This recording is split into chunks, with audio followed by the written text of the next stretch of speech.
Welcome, everybody. I'm Dan Slater. I am the director of the Weiser Center for Emerging Democracies. Thanks so much for attending. I guess we call it attending virtually our first event of the academic year, and it's also our the first event we're doing in our new Flashpoint series. And the idea behind this series is going to be for us to be focusing on the politics in a political system where there's a crisis, where it's in the news, and where kind of big questions of democracy and autocracy hang in the balance. So anyone who's been watching the news will pretty easily imagine why we're starting with Belarus. And we're really, really fortunate today to have three speakers with us, all of whom have been affiliated with WCED, who are all both experts in the region, but also who are working on tremendous dissertations and books looking at questions of democratization and authoritarian durability in more theoretical perspective. So I think our three speakers today are going to give us a great sense not only of the kind of the push and pull of what's going on the ground in Belarus today, help us make sense of it, but also fitting with the purpose of WCED as a center and the University of Michigan. We're going to be thinking more broadly, more generally about what we can expect and what this tells us about dynamics in authoritarian regimes such as Belarus more generally. So I'm going to turn it over to our speakers as soon as possible here. Let me just take a moment to introduce all three of them. First of all, and speaking first today will be Sasha Vogel. She is a PhD candidate in political science here at the University of Michigan. She specializes in authoritarian politics, collective action, and the politics of the former Soviet Union, particularly Russia. Her research considers how authoritarian regimes respond to protest movements, the conditions under which protesters are promised concessions, and the effects that concessions have on protesters' ability to sustain activism. Her research has been supported by a Weiser Emerging Democracies Fellowship, among many other grants. Second, we'll have Natalia Forrat, who is currently a WCED Visiting Associate and a research affiliate at the Governance Project at the Center on Democracy, Development, and the Rule of Law at Stanford University. She was a postdoctoral fellow at WCED from 2018 to 2020. She received her PhD in sociology from Northwestern University in 2017. Her academic interests focused on state-society relations, political regimes, governance, and civil society. And currently, Natalia is finishing her book project on the social basis of authoritarian power in Russia. And speaking third today, we've got Adam Casey. Adam is a research fellow currently at WCED. He received his PhD in political science from the University of Toronto just this past May. His research interests include authoritarian regimes, comparative civil-military relations, Soviet and Russian foreign policy, and democratization. His work has been published in World Politics, Post-Soviet Affairs, and Foreign Affairs, and he is currently working on a book manuscript on the relationship between foreign support and authoritarian rule. So that's all from me for now. If you're interested in asking questions, you should be able to see the Q&A button at the bottom. So I'll be able to see those questions, and after the presentations, we'll turn to some of the questions for our panelists to respond. But without further ado, there's obviously a lot to cover, so I'm going to turn things over to Sasha Vogel as our first speaker. Thanks so much again for coming. Thanks, Dan, and thank you to Weiser and Kreese for having me. I'm just going to share my screen, hopefully.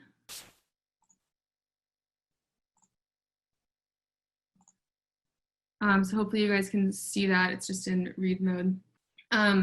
Before I begin, I just want to acknowledge that the University of Michigan Graduate Students Union, of which I'm a member, is currently on strike. And also occurring today and tomorrow is the National Scholars Strike. And both of these have objectives related to police violence, which is a topic that we'll be discussing today at this panel, although in a different national context. So I hope that everyone here will familiarize themselves with the objectives of both of those movements. So as Dan said, I work on authoritarian governments, specifically in the former Soviet Union, and how they respond to protests. I'm going to cover a little bit of historical background about protest in Belarus and sort of authoritarianism in Belarus, and then look at some original data that I've collected about the history of protest there, and then cover why these movements emerged when they did, and sort of have some thoughts about what we can expect for the future, let's say. So Belarus, as you probably know, is a former Soviet republic. It gained independence in 1990 when the Soviet Union collapsed. Lukashenko rose to power around that time. He had been he had had a military career prior to that, and then worked as the director of several state collective farms. Belarus reformed its constitution in the early 90s and then held its first presidential election in 1994. Lukashenko won that election, and he has been in power ever since. So that 1994 election is considered the first and only democratic or sort of relatively free and fair election that Belarus had. It was the first executive election, and Lukashenko, as I said, has been in that post for the following 26 years. During that time, Belarus has established a reputation as being the most repressive state in Europe and one of the most repressive states in the former Soviet Union. You might be familiar with Belarus as the last dictatorship in Europe. George W. Bush called it that in 2005, 15 years ago. So this is some data from Freedom House's Nations in Transit project, where they rate the former communist and socialist states of Central and Eastern Europe and Eurasia on a variety of metrics that you can see here listed at the bottom. I know this graph's a little bit difficult to read given the colors, but 7 is the most democratic, 1 is the least democratic. And you can see here Belarus is this sort of brownish color that's right there along the bottom for the last 15 years. So it's better than Turkmenistan and Uzbekistan, but it's worse than virtually every other state in Eurasia. And this sort of cluster of states here, this includes Azerbaijan, Kazakhstan, and Russia. You see that these have kind of declined over the last 15 years. Belarus has basically remained the same. So whereas these other states, we've been sort of seeing a sort of an intensification of authoritarianism, in Belarus, it's kind of always been fairly bad. So partially because of that, Belarus is not really studied that much, and we don't have a lot of data about it. Specifically when it comes to protests, there's really not an independent media or that much media coverage of it, which is what most protest data sets rely on. So I collected data, which you see here, from Radio Free Europe, Radio Liberty's Newswire, a daily Newswire report, as well as their Belarus service from 2002 to 2019. This is every protest over 25 participants during that period. So this is 326 protests, which for context is not a lot. A city like St. Petersburg, Russia probably sees that in a single year. And this is covering 17 years. We should also keep in mind though that this data is sort of the lowest possible level of protest. RFERL's coverage in Belarus is not perfect. They've been, the government does not really want them covering news in Belarus in general. So this is sort of like the lowest possible estimate of the number of protests in Belarus. So what you see here very clearly is that for the first sort of 10 years of the new millennium, there was a fairly robust protest culture. Protests were happening, fairly often. And during this time, protests were being held by people from all different sectors of society. So it wasn't just political groups, it was also labor organizations, social identity-based groups. They were protesting over a range of issues, using a range of tactics. It looked for an authoritarian state like a fairly healthy kind of protest ecosphere, let's say. In 2010, that changed. In 2010, actually 2011 and prior, those, 9 years account for 70% of the protests in this data set. So the gross majority of protests. That's because in December 2010, there was a presidential election that Lukashenko won. However, it was followed immediately by a protest of about 40,000 people that was very savagely repressed. People who were at that protest remember seeing the cobblestones spattered with blood and things like that. The opposition political candidates were brutally beaten and attacked. Some of them were later kidnapped. Hundreds of people were arrested, including all of the opposition presidential candidates and a large number of journalists. Many members of the opposition were then sentenced to prison, tortured. There were, as we've also seen recently, threats of sexual violence, attempted disappearances, house arrest. People fled the country. It was a very serious episode of repression. which I would also point out corresponded with the Arab Spring, which may partially explain why that was such a severe reaction at that time.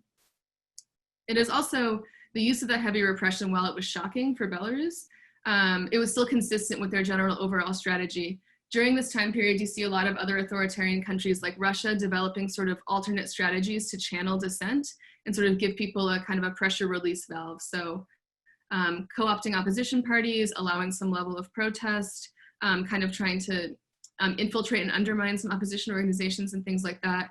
Belarus has always been much more likely to use kind of like brute force rather than these sort of more sophisticated tools of manipulation and coercion.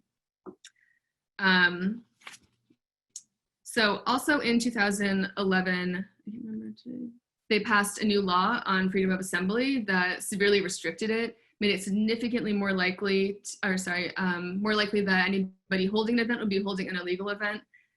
They functionally banned spontaneous gatherings. After this law, you had to get a protest permit for a single person picket. That's one person holding like a piece of paper with a word on it in public. You had to issue a warning to the government before in advance that you would be doing that. They functionally outlawed freedom of assembly in 2011. So this repression had what you would say is the desired effect.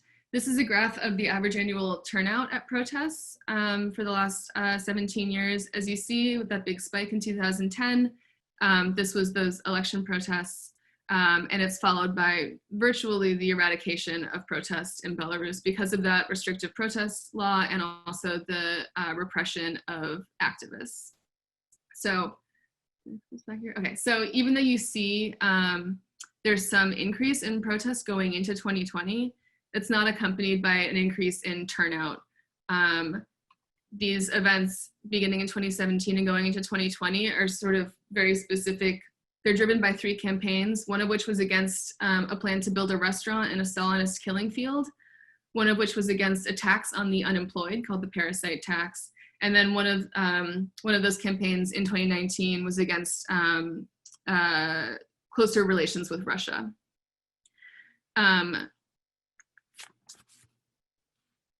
It's also, these events have been much more likely to be organized by political groups. We really aren't seeing any participation of labor or other social sectors in protests for the last 10 years, and arrests and violence by the police remain extremely common. So what changed going into this presidential election?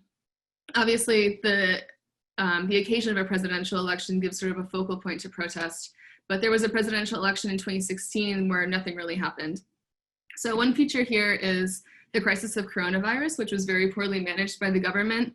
They're failing to deliver sort of basic government functions. Also, people have more free time now and they're interested in what's happening in politics. So there might be just greater attention on the failure of the government and the actual election itself. There's also been a miscalibration of repression.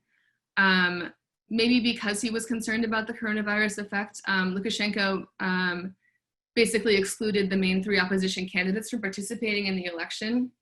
2 of their campaign managers, they're both women, and Svetlana Tikhonovskaya, who was the wife of the 3rd candidate, came together to agree that Svetlana Tikhonovskaya would be the sort of consensus protest candidate.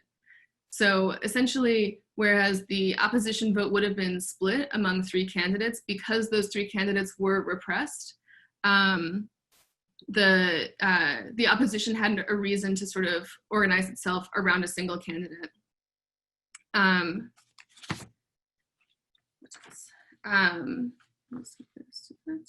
She also had really significantly large rallies in advance of the election. So beginning in May even, she was holding rallies with thousands of people. In July, she held a rally with 60,000 people, which was the largest opposition gathering at that time that Belarus had ever seen. And then a third factor is the emergence of the Belarusian tech sector, which has really increased the standard of living for a lot of young people in Belarus, exposing them to Western culture. Obviously, we know that when people enter the middle class, they're a little bit more likely to demand democracy. These people are also unlikely to be Lukashenko supporters from the outset.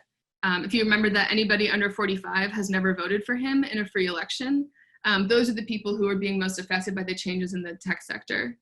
And a couple of like specific ways that this affected the election. There were citizen organized initiatives that were based in apps to provide civic assistance during coronavirus, that these then pivoted to providing election monitoring because the government did not invite outside election monitors. So these organizations, I've listed 2 websites here that did this. They actually provided the only election monitoring that allowed people to sort of then look at the official results and look at the results that they had collected and say definitively there was fraud and this is how much fraud we think actually happened. There are also changes in ways for people to coordinate and share information. Telegram is extremely important in Eastern Europe and is probably where most of the news that you've read about the protests in Belarus has been exchanged. Nexta is extremely important, and in general, Telegram channels have allowed people to organize protests without, sort of among themselves, without needing the opposition, sort of a leader to tell them what's happening. They can just set something up in their town. I can't see the chat from here, so I don't know if I'm running out of time. Someone tell me if I am. So a few considerations moving forward. This was sort of a more interesting prediction when I first gave remarks about Belarus a couple of weeks ago, but I think we can expect repression. This is a strategy that the Belarusian government has used time and time again. And if you're looking at the news this weekend, you saw that they sort of kidnapped or arrested, it's unclear exactly what happened, the sort of last of the official, I'll put some air quotes around that, official protest organizers. I think it's very likely that we're going to see that intensify. The state has proven itself extremely willing to use very brutal forms of repression, despite the consequences that it has for increasing mobilization or sort of inflaming opposition sentiment. On the other hand, we have an underdeveloped opposition in Belarus in general. Most people will not have ever participated in a protest or even probably know somebody who participated in a protest over the last decade until, you know, a few weeks ago. This can create, it can lead people to have over-optimistic expectations for how effective protests can be in getting things done quickly, which can make them sort of more difficult to, it can be more difficult to keep them mobilized over a longer term fight, which it looks like we could have in Belarus. The opposition also doesn't have clear leaders. Most of the people associated with organizing this movement have said that they're not interested in power. They don't want to be the next president. They don't want to identify themselves as leader of the opposition. They're very careful to say this is sort of a mass movement, which is great and very important, but it also makes it difficult to eventually transition to a political movement. It makes it quite difficult for the state to know who to negotiate with if they do end up wanting to have some kind of a negotiation instead of just arresting them. What else here? It also seems likely that Lukashenka at this time, in addition to using repression, is possibly interested in moving towards a kind of managed reform process. He has offered to reform the constitution or have a sort of rewrite the constitution and then have a new election. This is a tactic that that Morocco used in response to the Arab Spring in 2011. The opposition should not be excited about this. They have called it a delay tactic, but in reality, because people are less experienced protesting, it's possible that they will see this concession, react to it as sort of a success. It's difficult to interpret what this really means. And then as they sort of get tired of protesting, sort of see this as a win, go back into their homes, and the movement can sort of be undermined in that way. On the other hand, it's extremely unlikely that Lukashenka will actually, you know, meaningfully reform the constitution and hold a new election over the course of the next several months. It seems like at this point we kind of have a waiting game between who can stay mobilized longest and whether or not Lukashenka can find a way to sort of quiet people down. And then one more point about this, the constitutional reform. Another danger that this poses is that it creates the opportunity for Lukashenka to create winners and losers, essentially. There's been a lot of excitement about the mobilization of labor against the Lukashenka regime, which is quite dramatic given that they're state employees. The government pays their salaries, it employs them, it can fire them. They're very easy to identify. They know exactly where they work. So it's very important that they felt, empowered to, safe enough, upset enough at the regime to come out and protest. But when you enter into this kind of managed reform process, it makes it it's potentially an opportunity to split the opposition, because the state can also target benefits to those people, include them in the reform process in a different way that it might exclude the sort of more radical opposition figures. And that could make it more difficult to sustain the movement. So those are my remarks, and looking forward to hearing what the rest of the panel has to say. Great. Thank you so much, Sasha. I just have to say one thing that really jumps out at me before I turn things over to Natalia is just looking at a context where, as you say, there's this weak protest culture, right? And where you're seeing these levels of brutal repression. I think it's really striking just to see just the sheer number of people who still keep coming out. And that's going to really, I'm sure people will be interested to talk more about that when we get to the end.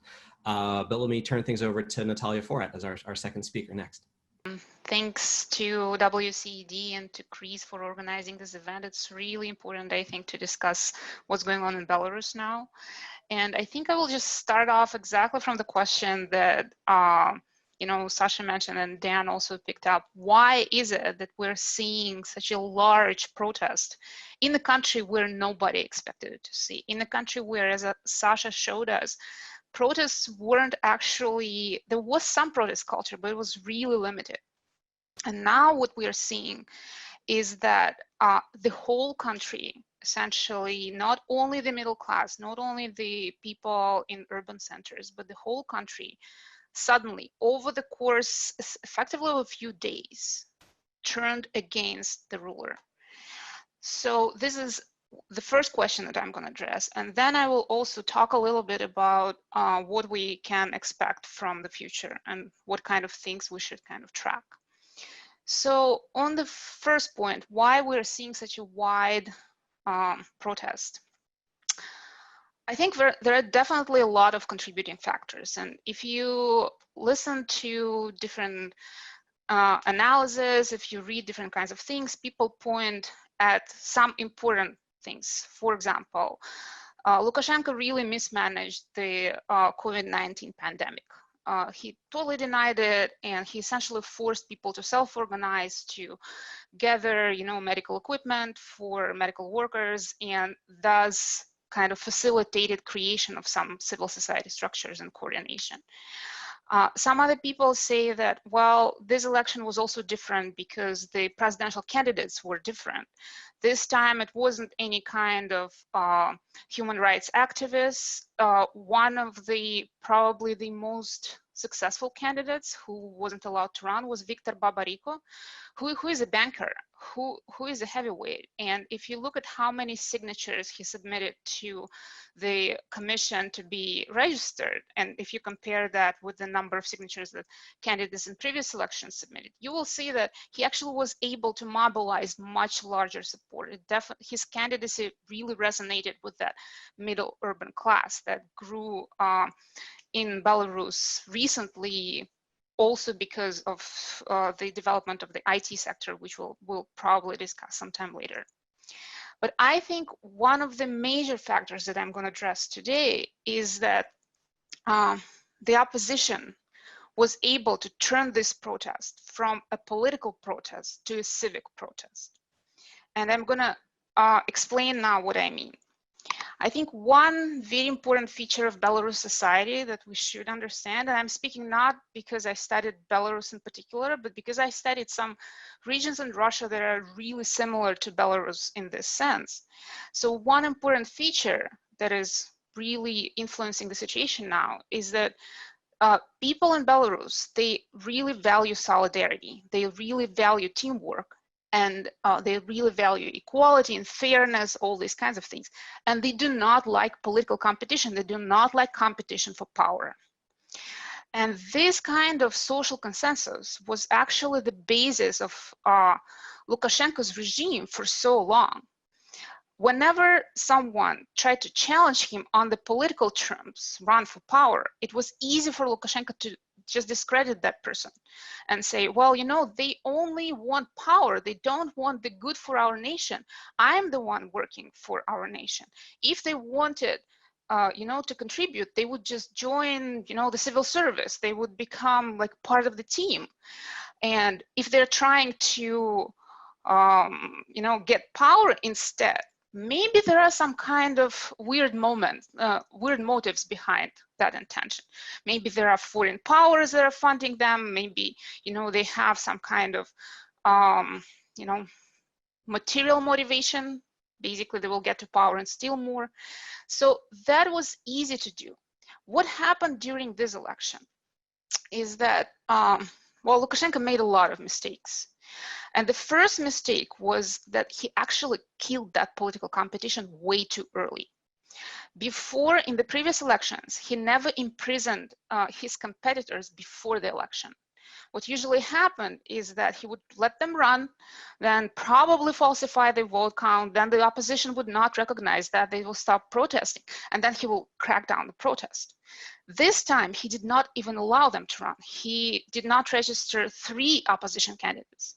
So that was already a very strong signal that he is not feeling confident at all. And then it also made the opposition come up with, I think, just a genius move, because Svetlana Tikhanovskaya didn't have a lot of support in the beginning, especially before Babariko was imprisoned and Viktor Tsepkalo was also pushed out of the country, essentially. But once she was the only one left, and once the 3 campaigns decided to join their efforts, and then she came out with this very, very simple message. I'm not going to be the president, she said. I don't want power, she said. The only thing I want is fair election. And this is something that really resonated with society that doesn't like contestation for power, with society that has a lot of solidarity and that values fairness.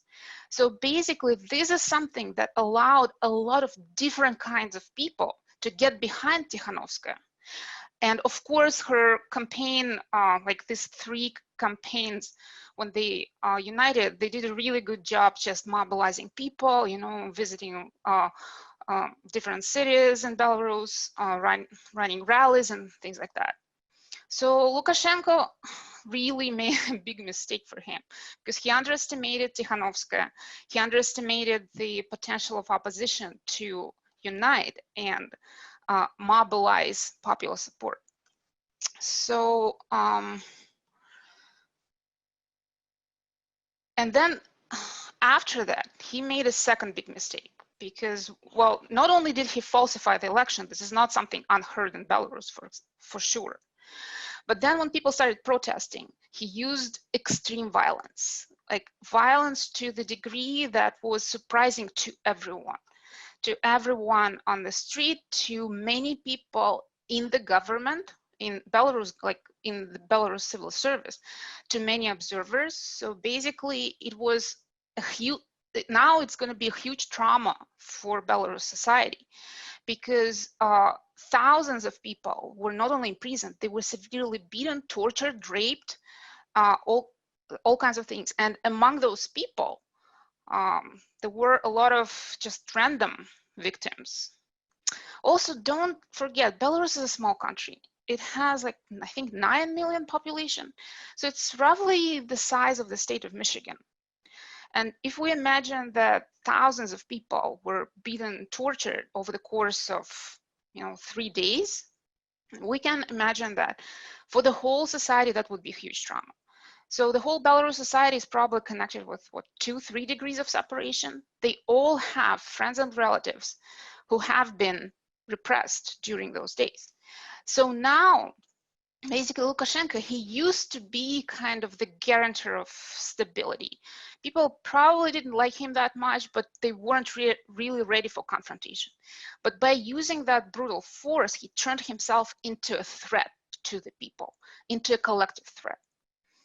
And that was the moment when I think he just lost Belarus forever.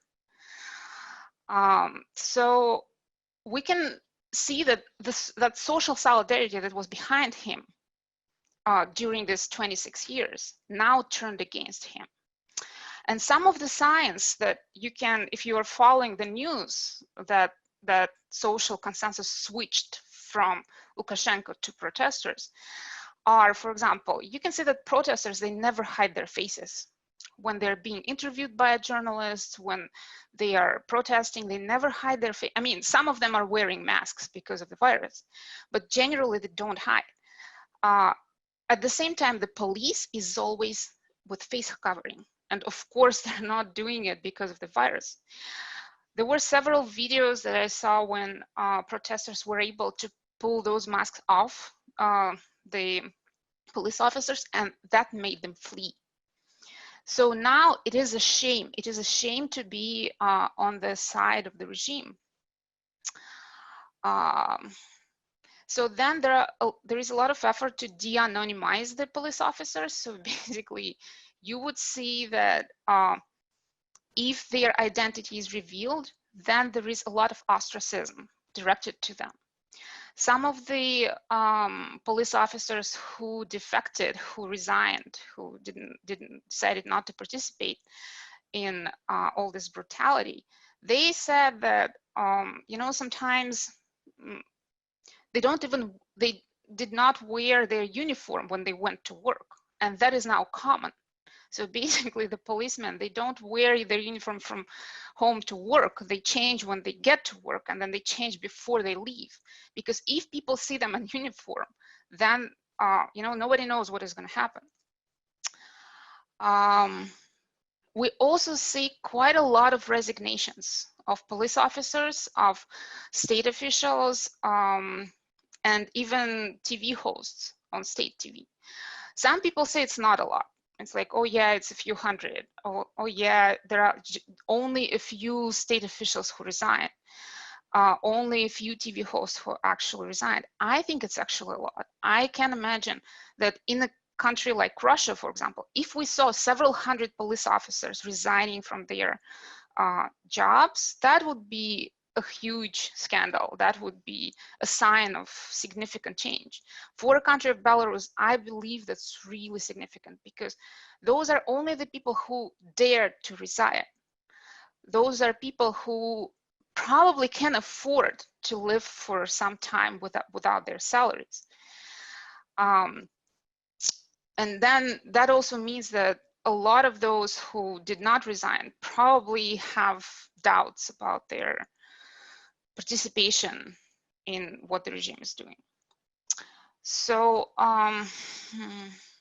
another interesting sign that I also noticed being reported by journalists is that people are leaving a lot of this quasi civil society organizations run by the state. For example, they're massively leaving state-supported labor unions, youth organizations, all these kinds of things.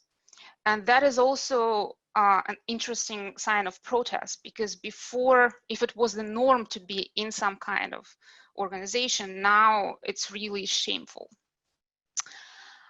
Also, if you look at the reports, especially at Nechta channel, Telegram channel, they are really utilizing the rhetoric that has an association with the Second World War. So they're calling police officers karateli, which is the word that used to be used for Nazis. And everyone knows it from history lessons. So basically, this is a very wide kind of guerrilla-like protest. And I think that's actually one of the interesting kind of features of this protest, something that probably Lukashenko doesn't get. He's trying to catch the leaders. He's trying to, you know, cut the head of this protest, but this protest doesn't have a head. This protest is united by very clear demands, and those demands weren't really put forward by leaders. They were put forward kind of by the crowd, essentially. And those demands are super clear: release political prisoners, you know, prosecute everyone who did all this brutality, police brutality, and call another election. Basically, Lukashenko has to resign and call another election. So the protest is definitely dispersed in terms of it's not governed from one particular center. And that's why it's very difficult to stop it by just imprisoning the supposed leaders. I listened to an interview of Pavel Latushka, one of the former Minister of Culture, who is now the member of the Coordination Council of the opposition. And he said that they have like 5,000 people who signed up for the Coordination Council. So basically, yeah, you can imprison 1, 2, 3, 5, 10, 15 people. What are you going to do with the list of 5,000? Imprison all of them? So I don't think that prosecuting leaders, supposed leaders of the protest, is actually going to be that effective with this type of protest that we're having in Belarus. So now let me quickly turn to my second point about what the future holds. I think there are some things that I would say we know for sure, and there are some things that we don't really have a good information about. One thing that I'm pretty confident about is that Lukashenko has lost the Belarus people. They will never believe him again. And this has hit the point of no return, and whatever he's saying is now directed to anyone somewhere, but not to Belarus people. I think even though he seems to be in the state of panic for a while, but I think he also understands that. So another thing that is pretty clear right now is that Vladimir Putin is actually a major player, although he's not publicly a major player, but it totally feels like Lukashenko is just doing what Putin is saying to him. Lukashenko pretty much is now, totally dependent on what Putin says. He doesn't have any support left behind him. And another thing that is also very clear, that is probably unrelated to everything I said, is that Belarus right now is in a really bad economic situation. So we totally should expect worsening of economic conditions in the next, few weeks, months, and that will probably also affect the dynamic of the protest. What don't we know? I think we still don't really understand what's going on inside the state apparatus in Belarus, because we don't have too much information, nothing leaks from there, and we don't understand exactly where the moods of the top civil servants lie. Lukashenko made a few changes recently in the National Security Council, and some people think that that's probably he's not confident in the loyalty of the army. He seems to be pretty confident in the loyalty of KGB, the secret services, but it seems that the army may be not quite as much on his side. But again, we don't really know that. We also don't really see a good, full, comprehensive picture of the protest movement because it's so decentralized. It's difficult to judge where the strengths are and where the weaknesses are. So we can only kind of try to guess. And of course, we don't really know what's on Putin's mind. But here I want to conclude my presentation with a few points, trying to guess what may be on his mind. I personally don't see any rational reason for Putin to support Lukashenko in the long term. Lukashenko hasn't been a particularly loyal partner. Lukashenko has lost all his power, all his legitimacy in Belarus. There is no way for Putin to use him in the future for anything. So basically, it seems that I feel like he's playing with Lukashenko as a cat with a wounded mouse before killing it. So, and I think the worst scenario for Putin in Belarus would be if Lukashenko actually started negotiating with the opposition. Belarus is now totally setting an example for Russia.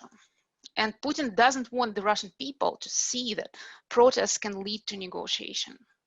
What he wants to see probably is a prolonged conflict, deterioration of economic conditions, weakening of all sides in Belarus. And then, probably another thing he probably wouldn't see is the economic help from the West to Belarus to soften this economic situation. And the best scenario for Putin, so this would be that we see a very long crisis in Belarus and extremely bad economic situation. So basically, I feel like he's now trying to stretch that situation by proposing the constitutional reform.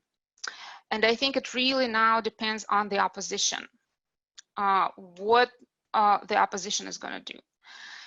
It is possible that if the situation lasts for a long time and the economic conditions worsen, the opposition finally, as Sasha said, may kind of give into this constitutional reform, which I think is going to be not really good for the oppositional movement, because Putin probably will be able to install some kind of leader who is loyal to Russia and who will, over time, be able to consolidate power similar to Lukashenko.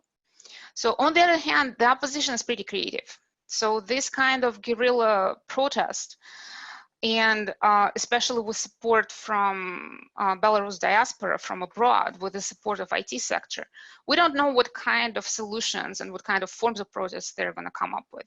So it is possible that they will be able to withstand this kind of pressure and finally force Lukashenko to leave. Thank you so much. Sorry for going over time a little bit.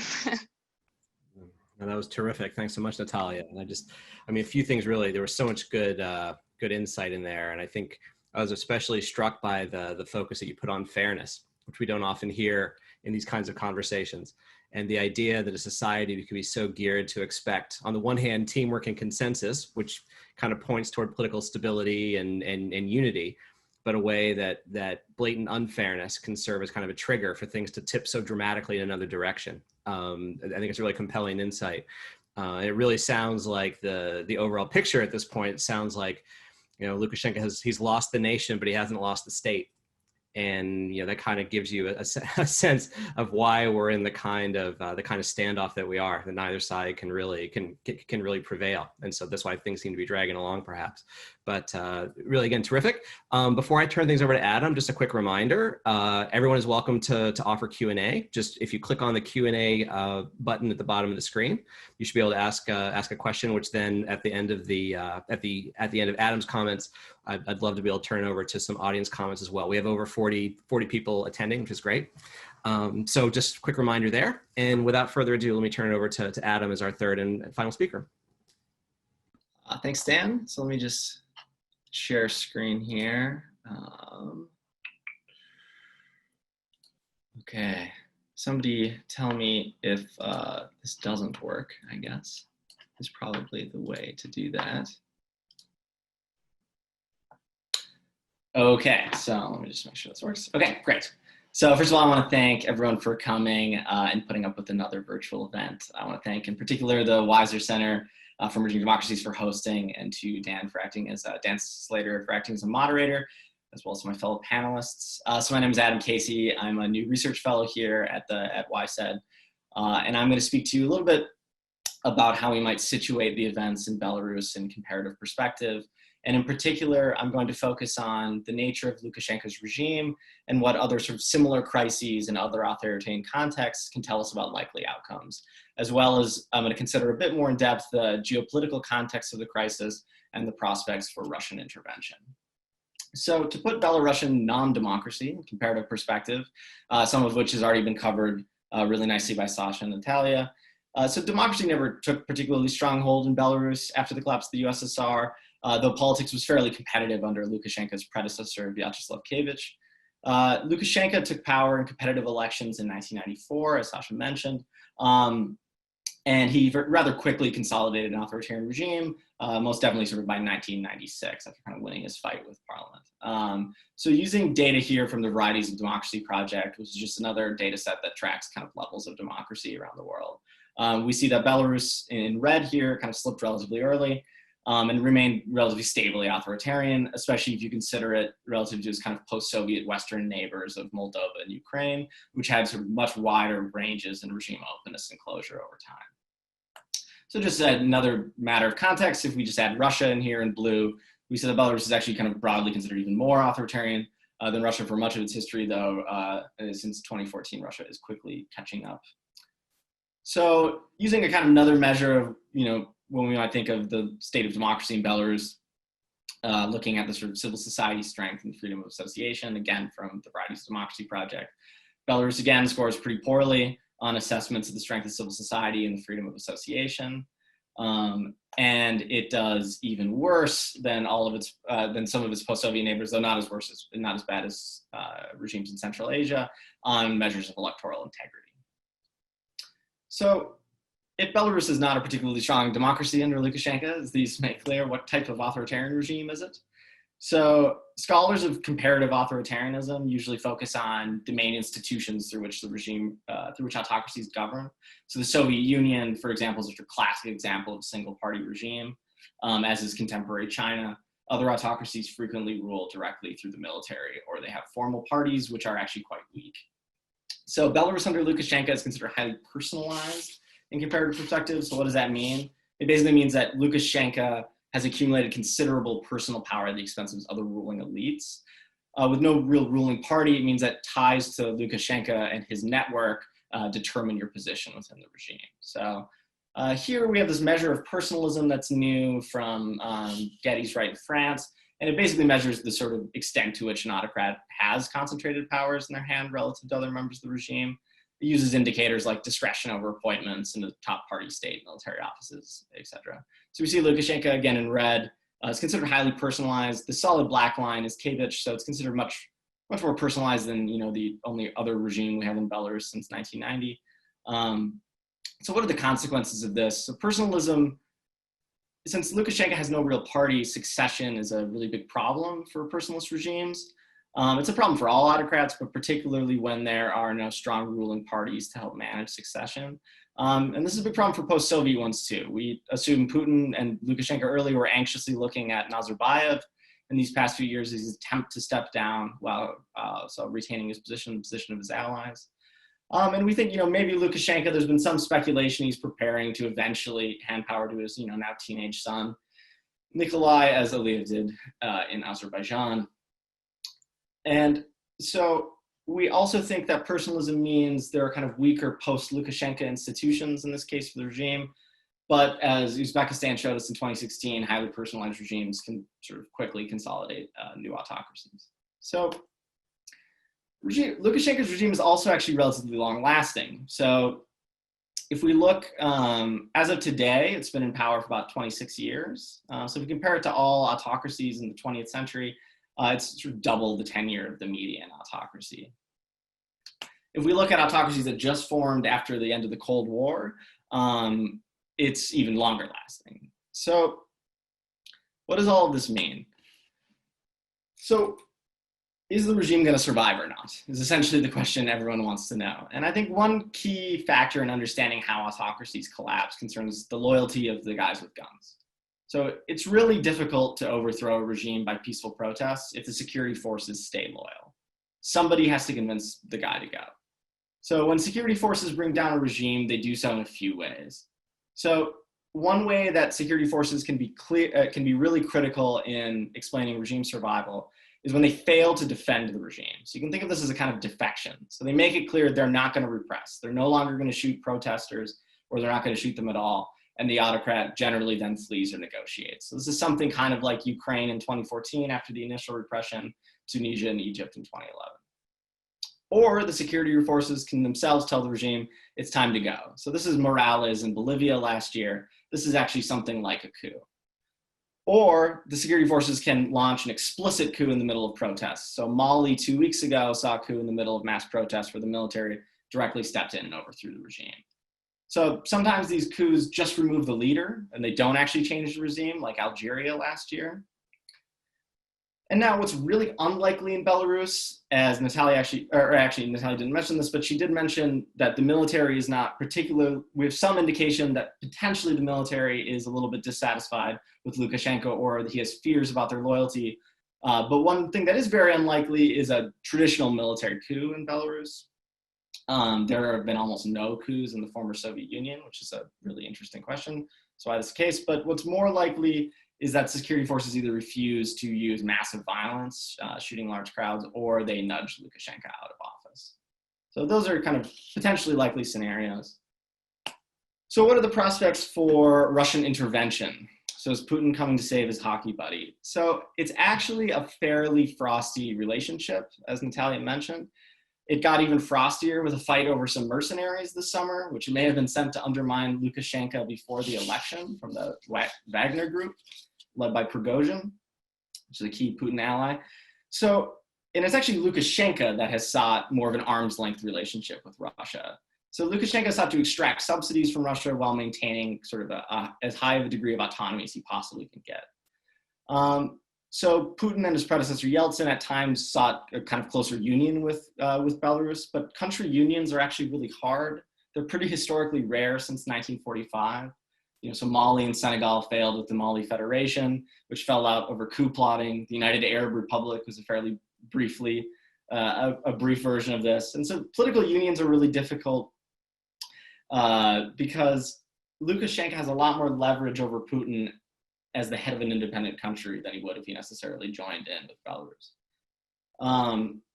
So it's actually Lukashenka that has sought some degree of distance from Putin. But early on, I think a reasonable inference is that Putin actually adopted a bit of a wait and see approach for the first few days of protests. So the regime Russia didn't necessarily make that many strong statements either way, and stronger support statements were not immediate from Russia. So it basically looked as if Putin had waited to see if Lukashenka had the support of the security services and some prospects of survival, and then proceeded to provide support. So this support has been kind of pledges of economic aid, pledges of military support if necessary, though fairly vague. And there's been some allegations that Russia's sending plainclothes security forces to help beat up on protesters, as some independent Russian media has reported. So this promise of support now is a big help to Lukashenka. It makes him and his security services much more confident that they can repress and they won't face a massive backlash, especially internationally. But if Lukashenka goes down anyway, I don't think there's a lot of reason to suspect a Russian intervention to reverse this outcome. So why not? Why isn't Russia, necessarily likely to rush in to support Lukashenka, in a sort of more substantive way? And so there's a really different geopolitical context to these protests than other protests in the former Soviet Union, these kind of so-called color revolutions. So, some analysts argue that Putin is absolutely terrified of any color revolution and fears democracy in the former Soviet Union because he fears it coming to Russia. But on occasion, actually, his regime has supported more democratic candidates in multiple post-Soviet elections, so Moldova in 2009, Kyrgyzstan in 2010. So it's certainly not the case that Russia under Putin has been consistently always siding with the kind of more autocratic of the candidates.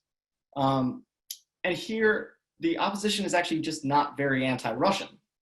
So unlike Ukraine in 2013 and 2014, there's no real mobilization against alignment with Russia that's happening in the protests right now.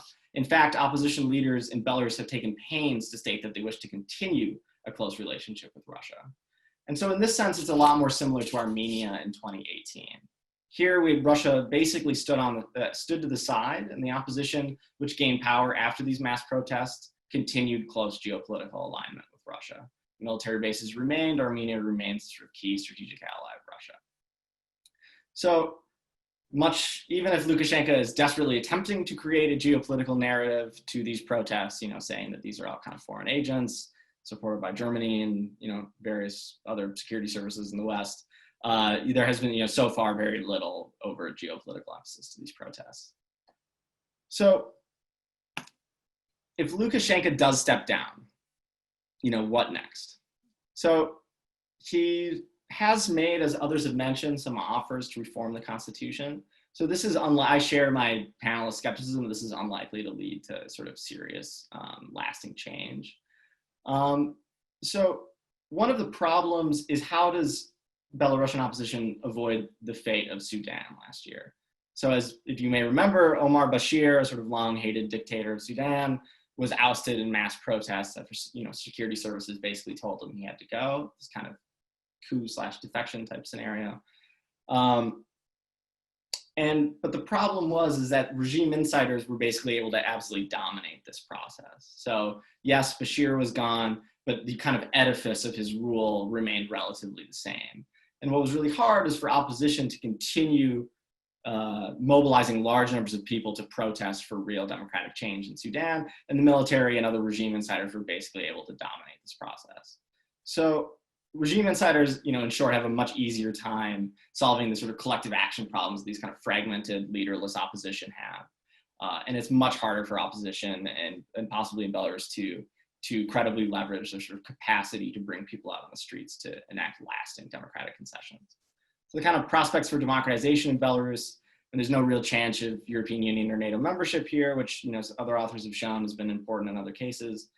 Russia is certainly not pushing for substantive liberal democracy in Belarus by any means, but Belarus does have a very educated populace, a relatively advanced economy, especially this kind of booming tech sector that's been a really big thing in the last few years. So there's maybe potentially some structural conditions that might facilitate democratization.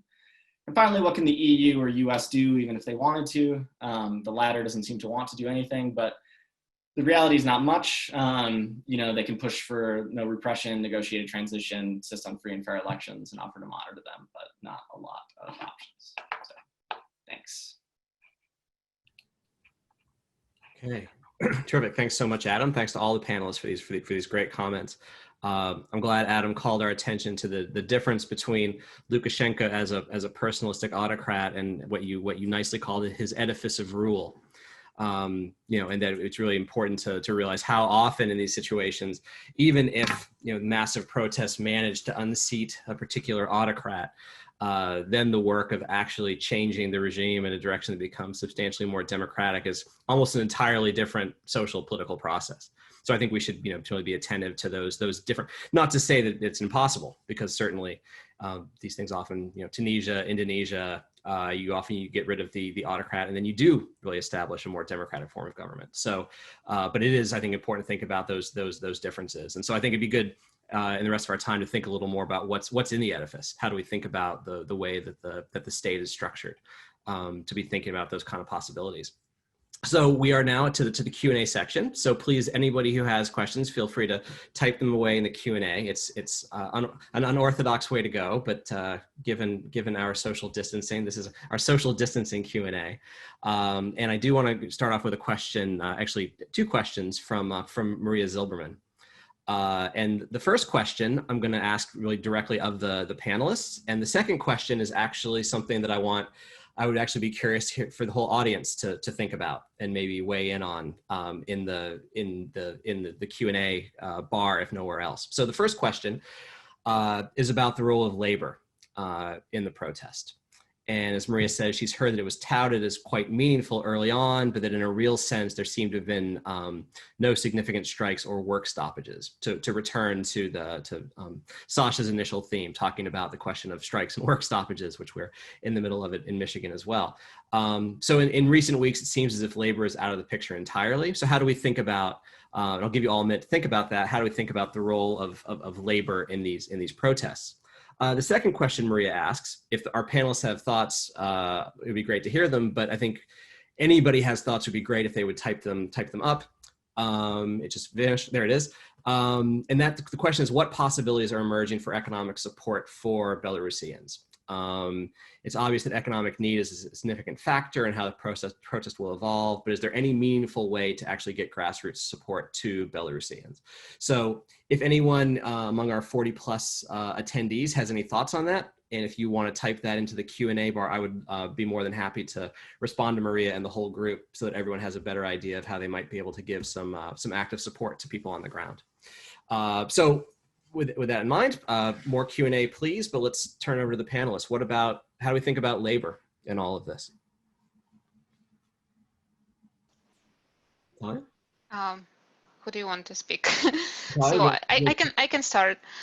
I think labor participation, it's true that right now we don't really hear a ton about strikes, but I believe it was important, at least symbolically.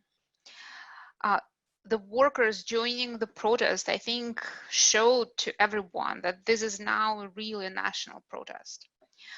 it is easier for Lukashenko to crack down on protests at the industrial enterprises, because that's where they're actually, they need a structure, they need a leader. So if you capture the leader, and this is what they're doing, they're just imprisoning them for 10, 15 days, you know, like not a ton to really, you know, provoke some kind of big outcry, but enough for to buy the time.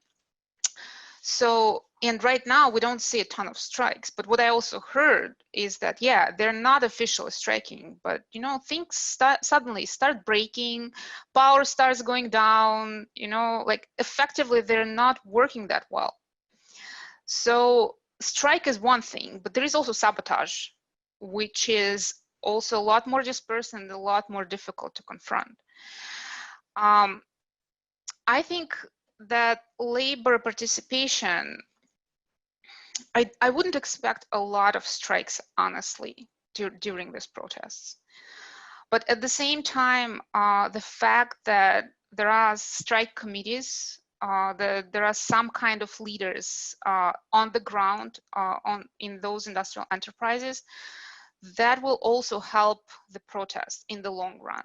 Because even if they're not striking, they have someone, they have a structure in that enterprise that they, like whoever coordinates somehow the protest can address. They have someone to talk to. So, and they also know that, you know, the workers really supported the protests. That was a really important thing. Terrific. Thanks. Anybody else want to weigh in on the labor question in particular? Sasha? Yeah, I'll add something. First of all, I'm not sure if we are actually seeing a decline in actions by labor over the last couple of weeks. I mean, I think it was maybe 2 weeks ago, there was a pretty high profile incident at the Minsk tractor factory where Lukashenko went to speak there and was not very well received by the workers. And that was quite surprising because that's really his base. You know, he's supposed to be serving the blue collar workers. You know, Belarus has sort of this famously like unreformed sort of Soviet style economy where, you know, catering to the workers is very important. So the fact that he was not well received there was quite shocking. But there are still, you know, actions being organized at various workplaces. There have been marches by laborers and things like that, if not explicit strikes. And also I think it's important to remember that factory workers are not the only groups that are able to participate in protests. I mean, there's been very high profile activism by medical workers, and also somewhat of a different situation, but by students who are sort of, you might say, organizing at their place of business. So I'm not sure if there's really been an absence of labor activism. And also, as I pointed out in my remarks, there's been a lot of collaboration by people who work in the tech sector, specifically to support and really facilitate these protests. So I think we are seeing some of that, perhaps not in the exact way that we might expect, sort of massive walkouts or shutdowns and things like that. And I think I've also heard that there are these like work to rule strikes sort of going on, these sort of, as Natalia mentioned, these kind of smaller acts of resistance that won't get you fired, but you're not really like producing tractors at the same rate anymore. The other thing about this question also touched on sort of the economic impact. There have been also sort of crowdfunding set up to support people who are losing their jobs because of their participation in activism. The opposition, the sort of non-labor opposition, let's say, has set up some of these to specifically support people who are working in state sectors so that they feel able to participate to sort of mitigate the economic consequences that they'll be facing. In terms of whether or not we, how we in the US or in Michigan or wherever people are participating are from, I don't know exactly how to do that, but in my experience studying protest and activism in Russia, I feel that it is not necessarily helpful to those movements to be receiving money from the United States. So perhaps there's other ways that we can support them, but that sometimes ends up sort of backfiring, and the movements are can be sort of besmirched as sort of Western funded in a way that's not very helpful to the cause of sort of, you know, indigenous demands for democracy. So I just wanted to add quickly a little bit more on industrial workers, and because that theme also connects to the long-term prospects of democratization in Belarus. One thing that's important to know about Belarus industrial enterprises is that they are actually subsidized by the state frequently. So they are the remnants of that Soviet economy that wasn't privatized as they were in Russia in the 90s. And they are not super competitive on the market. So basically the rest of Belarus economy kind of subsidizes a lot of, not all of them, but a lot of those enterprises. So the role of the labor is something like down the line, is something that may change. This is something that happened actually in Russia, in those regions that had a lot of very strong labor movement, and I studied one of those regions. Later on, when kind of capitalism came, and when people experienced the severe economic difficulties, the labor movement either dissipated or turned against democracy. So this is something also to know and to take into account. And I think that's why actually, even when democratic kind of transition happens in Belarus, it's going to be really important to help those people economically. Because otherwise, democracy is going to be once again associated with severe economic crisis, which is really not good for the labor or for the prospects of democratic politics in the country.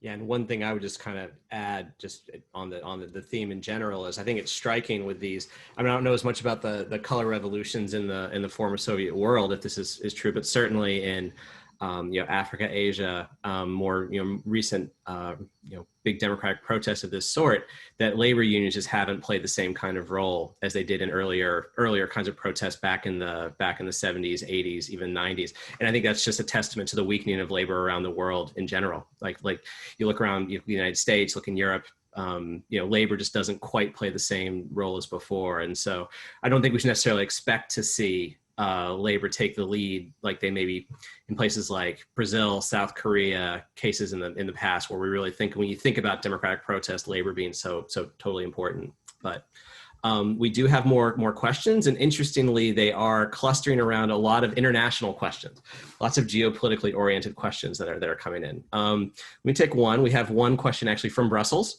from Robert Bidron, who is a member of the European Parliament from Poland, and he's chair of the European Parliament Delegation for Relations with Belarus. And the text is jumping all around, so let me try to get back to that question here. It just vanished on me. Where did that question go? One moment, please. This is answered. Oh, I see. And yet it wasn't. It was started to be asked but not answered. Isn't that what lawyers say? Asked but not answered. So what Robert asks is about the role of the U.S. and international institutions, and ask about opinion on possible sanctions targeting Belarusian authorities.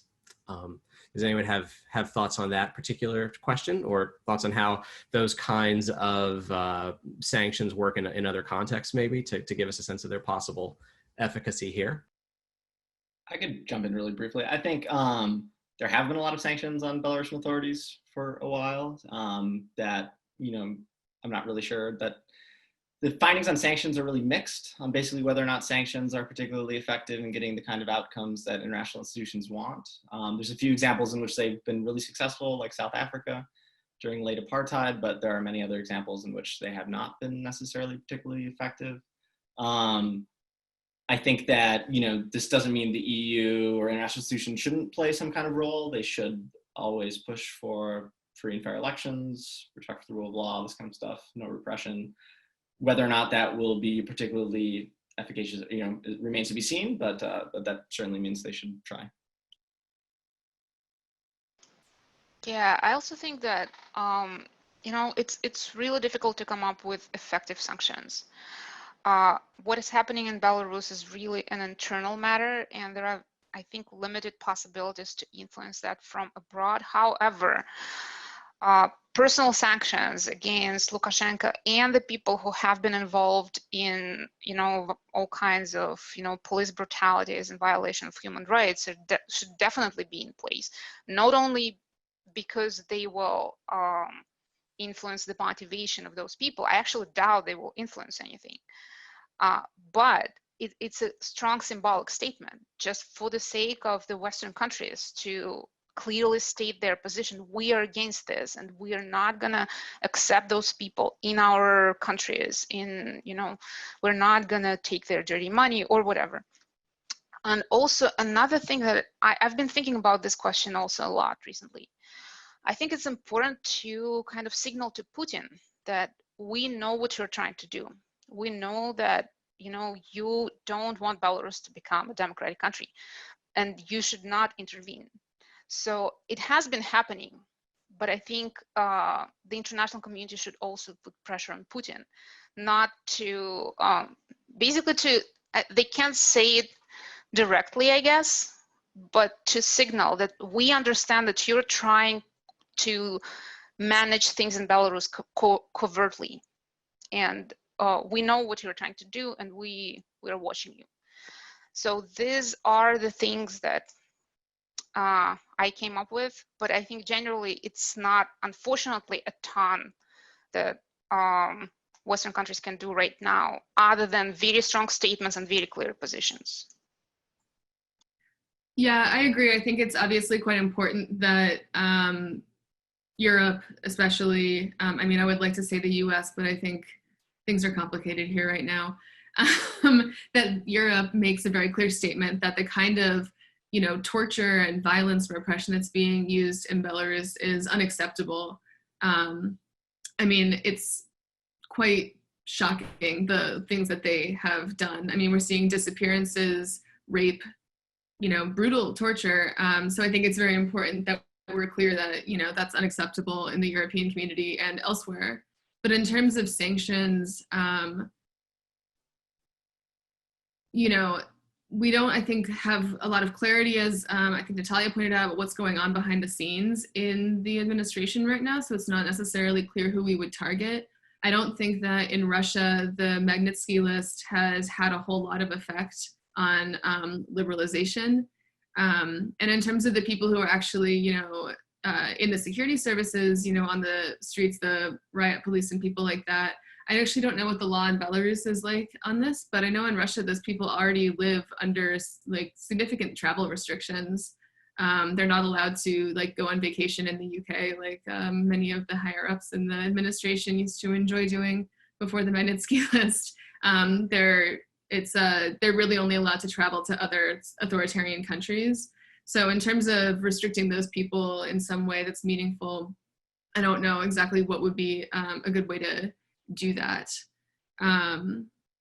Yeah, I would just, I think realistically, it would be important for me to see if Putin does end up negotiating some kind of departure replacement for Lukashenko, that Europe have a voice in that as well, sort of as Natalia was saying, to say like, you know, you're not gonna run this, we're gonna at least have a conversation about how this is going to proceed.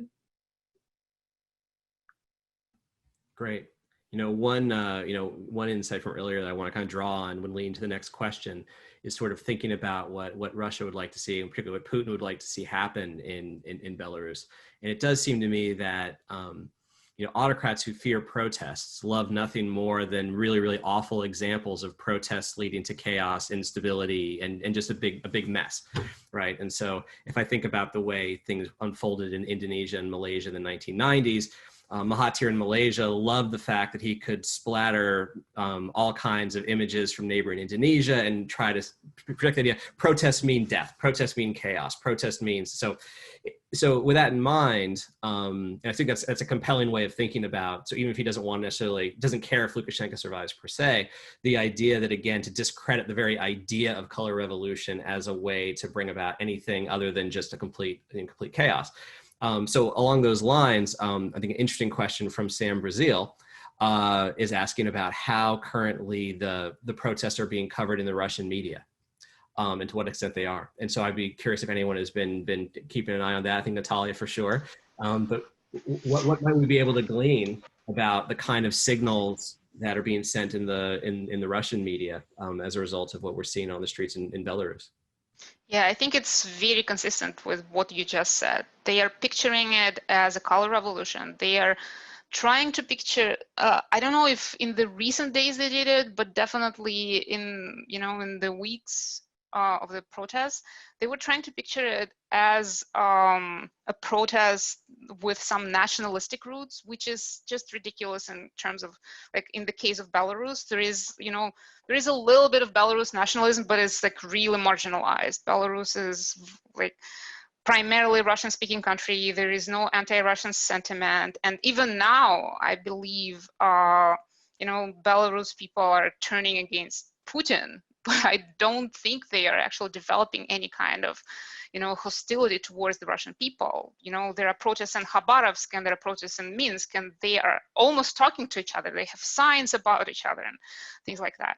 So, and the Russian media, they are picturing it as another color revolution. And they are saying, like, look, this is driven from abroad. This is driven by Americans. This is driven by, some foreign money. They want to destabilize the situation. They want to weaken your country. And so this is very consistent. And that's actually one of the kind of clues for us of what Putin wants to get out of those protests, and which is exactly what Dan said. Other thoughts on the Russia, kind of the way this is playing in Russia, also with with civil society as well. Not only with what the official take is, but is this something that's being seen in inspiring terms, next door as well? Can Moscow become? Do people in Moscow think they can become the next Minsk? I wanted to say something following on what Natalia said, but I'll also address this question. I have not been following in great detail the Russian coverage of this movement, but I do think in the Western coverage of this movement, there's been sort of this narrative that, like, what's Putin going to do? Maybe he's going to leave it alone because they're not actually using anti-Russian rhetoric. It's not like Ukraine. They're not, trying to become part of the EU. It's not one of these Western-looking movements. I find this to be, I don't want to fall into sort of like pop analyzing Putin, but he's reacted to protest movements in Russia and on its borders in the same way for the last 15 years. He treats them as color revolutions. I think it would be very, very shocking if he didn't treat this in the same way and try to control and manage it. And so to prevent a democratic, or worse, a Western supported pseudo-democracy, which is his real fear, existing right on Russia's borders with, what he probably considers to be more or less ethnically Russian people. That is a real fear of his, and I certainly think that it's something that he has in mind looking at Belarus. And so it's also, as Natalia pointed out, been reflected in Russian coverage of these protests. From what I've seen among members of let's say, I don't want to say members of the opposition, but like activists in Russia, they definitely do look at what's happening in Belarus and see that as sort of an inspiring situation. I've talked to people in Russia about whether or not this movement seems like it's something that could happen there. They've pointed out, like, well, what about Khabarovsk? Like, what about, Ekaterinburg over the summer? Like, all of these different things, like, couldn't we, could this movement, what's happening here in Russia, could this become something like what's happening in Belarus? And I think it's very important to see that inspiration, to see a sort of homegrown, democracy protest, or, but I think that there are many, many, many differences between the situation in Russia and the situation in Belarus, which is also, far from resolved at this time, obviously. So I think there's, Russian activists seem to be looking at it and identifying commonalities, but in reality, there are probably too many structural differences between Russia and Belarus for them to, for there really to be like a pattern that could be established between them. If I can just add one really quick thing to you. So this isn't exactly a window into Putin's mind, but there is a little bit of Russian public opinion polling on this. So the Levada Center did a representative poll, sample of Russians, 1,600 people on August 20th, and they asked about Belarus, a series of questions. And so the question is, in your view, what caused the mass protests in Belarus? And the most commonly cited answer was provocations by foreign forces. But the second most common answer, and sort of just barely behind, is Belarusians are tired of Lukashenka's excessively long rule. So you got to kind of, there's some sort of mixed evidence for various framings. So some is like, yes, indeed, it's, so provocations by the Belarusian opposition is the third most frequently cited thing, but then also outrage regarding the falsification of voting results. So you do get some kind of mixed public opinion data, at least to the extent to which we have any on Russian opinion on this. Terrific, terrific. So we actually do have one question from one of our current WCED graduate fellows, from Max Spielbaum, which is kind of on this point, and he wants to push us a little bit on this question of civil society in Russia as well and how they're looking at it. So, so whereas you guys are stressing more of the differences, Max is stressing some of the similarities between the two contexts. So, as Max says, many of the factors that create the conditions for the rise of a strong opposition movement in Belarus are present in Russia, like the mismanagement of COVID-19. Emergence of a tech-based middle class in cities. And also, I think it's worth noting the attacks on opposition leaders, like the recent attack on Navalny, for instance. And as Sasha mentioned, we're certainly seeing these really substantial protests in provincial cities as well. So just to kind of push you on this a little bit more and maybe think a little more optimistically, a little more creatively, are there factors at play in Russia, Max is sort of asking, that could give us more belief that we could see some kind of similar mass movement. And I'm just, by way of conclusion of the question, it is funny how diffusion works, right?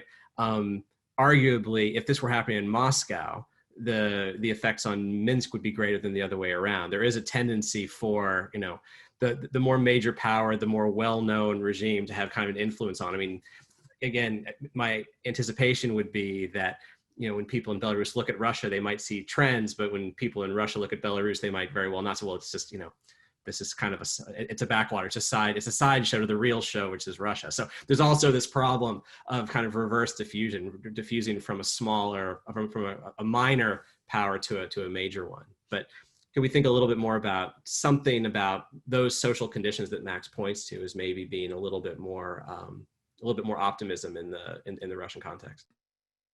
Yeah, I would say actually that the conditions that Max identified, which I also talked about a bit in my presentation, the mismanagement of COVID, the tech industry, and also he mentions the recent poisoning of Navalny. Very similar conditions actually preceded the 2011-2012 protests in Moscow.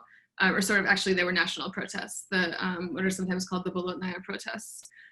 This is part of why I think that these same conditions are unlikely to produce national protests in Russia now, because they sort of already had that moment of shocking turnout in response to an election against a very long-lasting authoritarian regime that was sort of preceded by some similar things. So the 2011-2012 protests were preceded by massive fires around Moscow that the government basically completely mishandled, much as Belarus just mishandled COVID.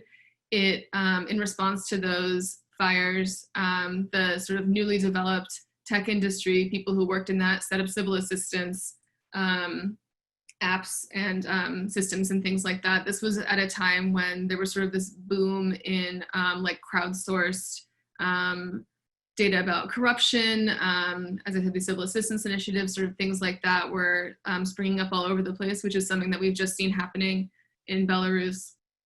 And then you had the stolen election, which they used this new connectivity and sort of relied on people who were just now becoming politically active, younger people who were suddenly tired of the authoritarian regime, participated in election monitoring, reported those results out using new internet tools that led to these massive protests.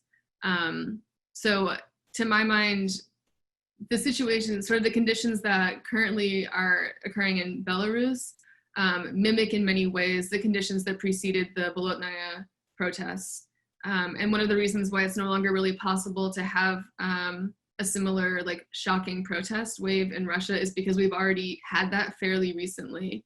Russians are not so, they're not so new to protesting anymore as Belarusians still are.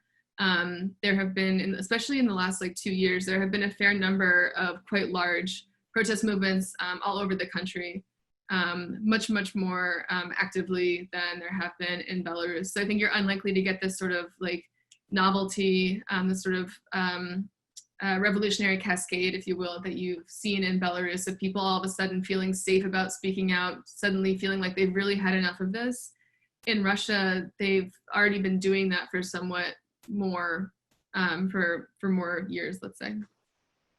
So in Belarus, they haven't quite learned to be cynical yet about the effects that these can have. So we're going to have, we've got time for one more question, and I want to actually draw another question from another of our current graduate fellows, from Elon Shi, who's currently in Taiwan. So he's up very, very late. So I want to try to answer his question if possible. So he sees really striking parallels between Belarus and Hong Kong, which is a little bit of an advertisement for one of our later Flashpoints. We will be doing one of these on Hong Kong later this fall.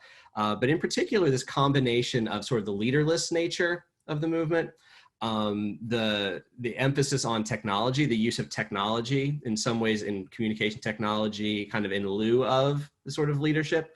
But then also at a deeper level, this kind of cynicism toward electoral politics and toward party politics. Seeming to play a large role in the among those who are out protesting. So he's kind of interested in sort of historically, how do we think about this? I mean, why historically would we see this kind of this civic problem, if you will? What is it about, is it Belarus or more general patterns in the world today that would lead us to something where you don't get these strong opposition leaders, they're technology reliant, and also there's this problem of cynicism, and this problem of being kind of a civil society, but not a political society that actually would want to be involved in party politics in some way, or actually be prepared to offer some kind of replacement. Is there anything about either kind of post-Soviet political development or more general trends that you think might point toward this as being kind of a model, something we're seeing increasingly, not just in Belarus, but more generally? Any thoughts on that before we conclude? I would say that I don't think it's a trend, but I think it's definitely a different kind of protest that probably we didn't think too much about before.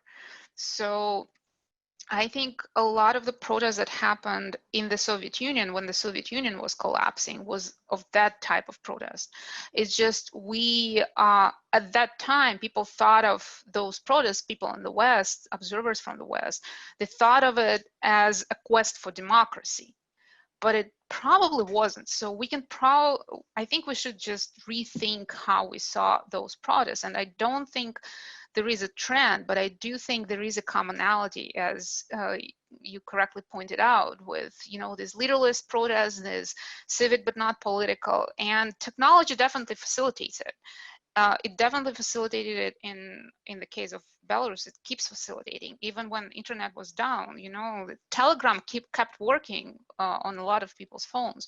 And if people just didn't have smartphones, I think it would be a lot more difficult to sustain that kind of protest.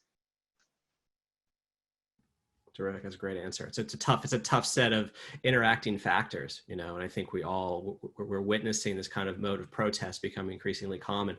Might partly be an artifact of how these things are covered, but I think that this idea that the kind of youth, I mean, the amount of protests the last few years we're seeing is just enormous, but very young. A lot of, not necessarily connected to, I mentioned labor unions earlier, but even connected to political parties. And then the question of how it can destabilize, it can really rock these regimes to the core. But the question of how they replace what they can bring to bear is like a whole other question in terms of building civil society, building up those kind of networks. And it's going to be a tough question. But I think it was a really, really fantastic discussion. I think you guys had great insights, both on the case itself and some more general ways of thinking about them. I've certainly learned a ton. I'm sure our many participants have as well. Those who are, in Europe, those who are in Asia, those who are here in Michigan. So we're going to do this again later this semester. We're going to do a couple sessions on Lebanon as well as Hong Kong, and sort of think about the crisis situations that are going on there. We've also got an upcoming event later this month on democratic survival in the Muslim world. So we're going to try to stay active. The world is not stopping with COVID. There's obviously a lot going on. And as you've seen today, we've got some really tremendous, experts who are here who can, address these questions and think about them, talk about them, converse about them in ways that are way beyond what you're going to get from the media or from just kind of the more superficial analyses we tend to get. So hope everyone's as appreciative toward these great panelists as I am. Sasha Vogel, Natalia, Forrat, Adam Casey. Thanks also to the WCED staff for making this work and run so seamlessly. Derek Room, in particular, Liz Malinkin over at CREASE and WCEE as well. So without further ado, thanks so much everybody for joining. Hope everyone enjoyed the session, and we'll look forward to more such discussions as the academic year goes along. Everybody be safe. Everybody take good care.